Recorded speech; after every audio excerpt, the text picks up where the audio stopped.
This is a 2021 Chevy Silverado. It's the RST, the Z71 package, 5.3 V8. We had previously installed a Flowmaster Super 44 where the factory muffler was, left all the factory cats. Customer brought it back, wanted to change the sound up a little bit better and give it that nice quad look out the back. So we removed the factory bezels there and installed the nice black dual tips on each side, as you can see.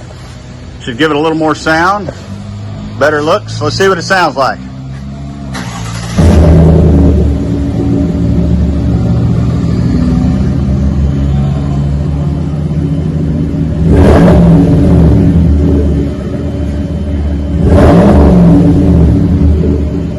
Definitely taking those resonators off gives a little deeper, throatier tone to it.